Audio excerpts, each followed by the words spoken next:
दूसरे गांव से डॉली के चाचा रामकिशन के पास उनके एक रिश्तेदार का फोन आया और उन्होंने रामकिशन को जो खबर दी उसने रामकिशन को हिलाकर रख दिया। मैंने गांव में एक शादी था, उस दिन इस लड़की के साथ में घटना घटित हुआ था, लेकिन हम लोगों को पता तब चला जब लड़के लोगों का मोबाइल में उसका गलत तरह का मैंने पिक्चर देखा गया, फोटो देखा गया, तब पता चला। रामकिशन को डॉली के बाबत खबर दूसरे गांव से मिली थी, लेकिन डॉली के गांव में भी सरगोशियां जारी थी। मतलब साफ था कि फिरोज आलम ने अपनी धमकी को अमली जामा पहना दिया था। हालांकि सारी वारदात को अंजाम उसी ने दिया था, लेकिन गाज डॉली पर गिरी थी।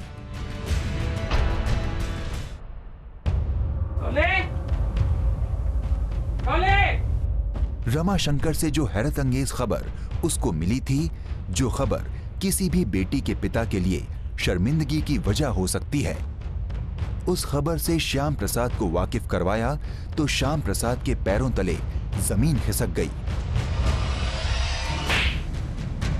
काहे मार रहे हो भाई? अरे जवान लड़की है। मेरा इज्जत पूरा गांव में चेहरा दिखाने लायक रखी है। तो मारने से थोड़ी ना कुछ होगा। पूछो उससे, जवान बेटी काहे मार रहे हो?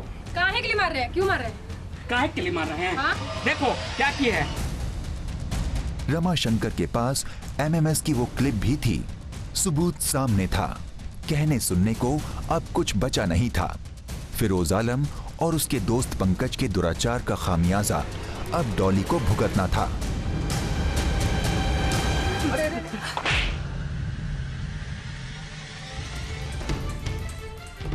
अरे क्या की तुम? क्या हुआ? कौन था? बोलो ना, कौन है ये? कब से चल रहा है? हाँ? मुझे नहीं पता बाबा, मैं कुछ कौन नहीं है? हूँ। ये लड़का कौन है? डॉली बताओ, बताओ सच्चाई क्या है? बाबूजी को बताओ सब। कौन था? चाय।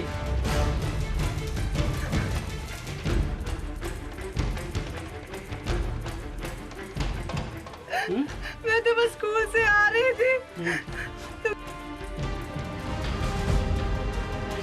जब श्याम प्रसाद ने सख्त लहजे में डॉली से एमएमएस के बारे में पूछना शुरू किया, तो उसने अपने ऊपर गुजरी हर मुसीबत की सच्चाई बयान कर दी।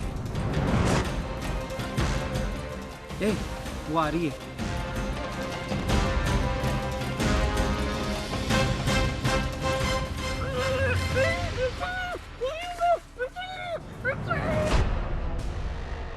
डॉली ने उन्हें बताया कि जब वो 5 जुलाई के दिन स्कूल जा रही थी, तब पड़ोस में ही रहने वाले फिरोज और पंकज उसे जबरन उठाकर ले गए।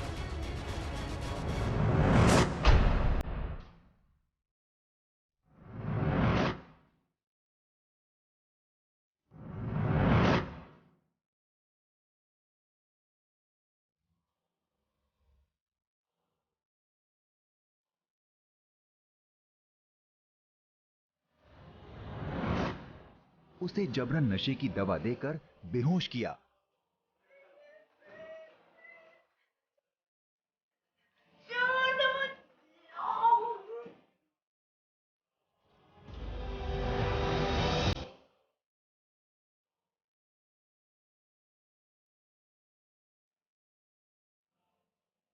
और उसके साथ बलात्कार कर उसका एमएमएस बना लिया।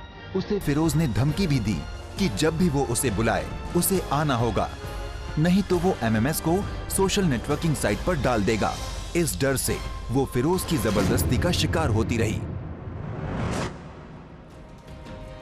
डॉली की बात सुनकर पूरा परिवार सकते में आ गया।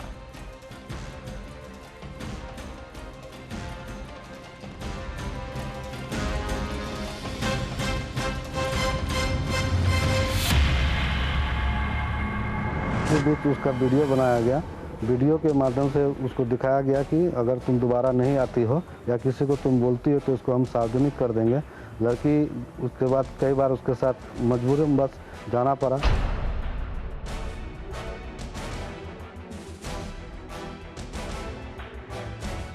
डॉली टूट चुकी थी। फिरोज ने वो वीडियो सोशल साइट पर डाल दिया था।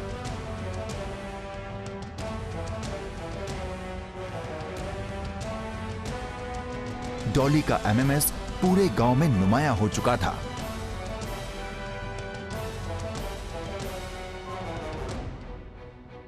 लड़की के द्वारा बार बार विरोध किया गया, लेकिन तब पर भी मजबूरी बस वायरल ना हो जाए वीडियो, उसके डर से वीडियो को दिखा के ब्लैकमेल करते हुए उसके साथ संबंध स्थापित किया।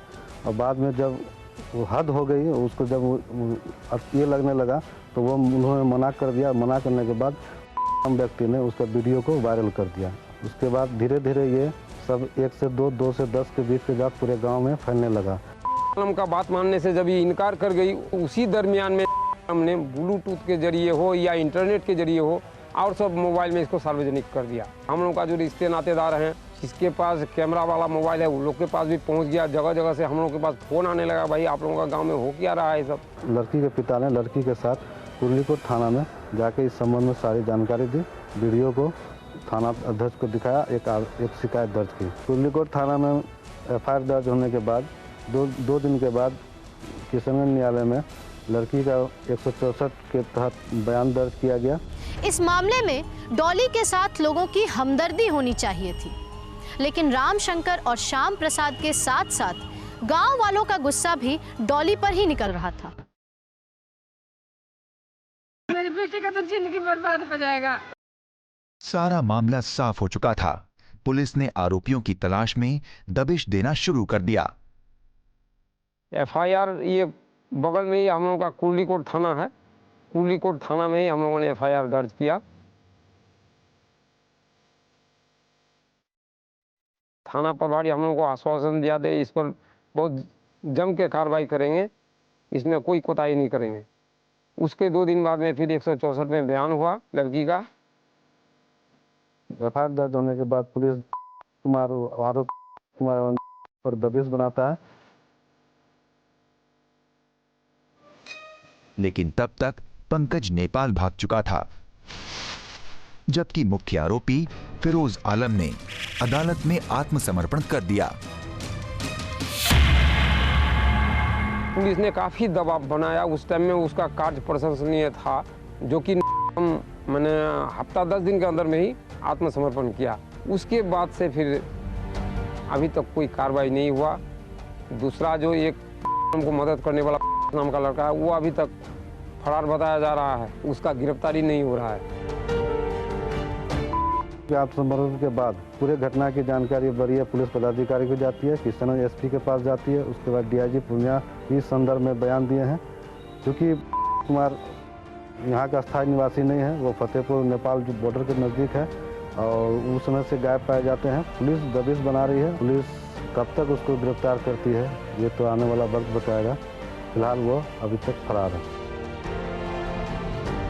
पुलिस अभी भी अगर उसके खिलाफ में कोई कार्रवाई नहीं किया, तो नहीं पकड़ा, तो फिर हम लोग अपने गांव समाज और अड़ोस पड़ोस के जो हम लोग के कास्ट के लोग हैं, उन लोग से भी कुछ राय मशविरा लेकर के होगा तो हम लोग आंदोलन शुरू करेंगे। तो इसमें हम लोग को न्याय मिलना चाहिए, उचित न्याय मिलना चाहिए। उसको करी से करी, लेकिन उसको सजा देने चाहिए।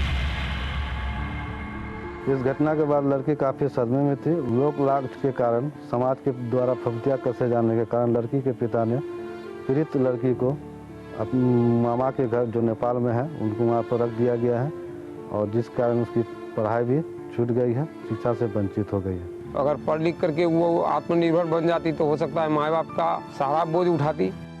ऐसे घटना क्या है तो आप तो बेटी को घर से अंदर भी निकालना उसका मुश्किल हो गया। कैसे हम आगू में बढ़ेंगे, हमारा बहुत मन में दुखता है, रोता है। आप बेटी को कैसे हम शादी करके देगा, हम वही सोचा है। अब कैसे उसको शादी होगा नहीं होगा। मामा के पास में जाके भी वो भी रोने थलता है, वो भी मन में बहुत सोचता है। बेटी भी हमारा पास में क्या हो गया दुनिया में, वो भी वही सोचता है। दुनिया का एक रीत है कि लड़का अगर इस तरह का कुछ घिनौना अपराध भी कर लिया, फिर भी उसे लड़की मिल जाता है। लेकिन लड़की के साथ इस तरह का कुछ घटना घटित होने के बाद उसे जल्दी लड़का नहीं मिलता है। खामियाजा को तो पूरा करना मुश्किल है। जो इसके साथ घटना घटित हो गया है, मतलब उसको तो पूरा पूर्ति करना मुश्किल है। लेकिन फिर भी हम लोग चाहते हैं, जो लड़की के लिए हम लोग जहाँ तक होगा चंदा चिट्ठा करके भी लड़की को बहुत अच्छा लड़का देकर के शादी उदी कराएंगे भविष्य में, जब वो बालिग बन जाएगी। तकनीकी और सूचना क्रांति के इस दौर में लड़कियों के आपत्तिजनक वीडियो बनाकर उन्हें ब्लैकमेल करना, उनको सोशल साइट्स पर डालकर उनकी मानहानि करना एक चलन सा होता जा रहा है। ये दुष्प्रवृत्ति हमारे समाज के लिए बेहद घातक है। अभिभावकों को इस आपराधिक कृत्य के खिलाफ जागरूक रहना ही होगा। साथ ही उसके खिलाफ एक सख्त कानून की भी दरकार है, ताकि हमारी बहनों बेटियों के साथ अत्याचार पर लगाम लगा सकें। सबसे बड़ा सवाल ये उठता है कि लड़कियां निर्दोष होते हुए भी दोषी क्यों मान ली जाती हैं? क्यों हमारा समाज उन दुष्चरित्र मर्दों को उनके किए की सजा नहीं सुनाता? क्या जब कोई दामिनी बेरहमी से मारी जाएगी तभी आंदोलन होंगे? हमारे लापरवाह रहने की सोच को बदलना होगा। जय हिंद।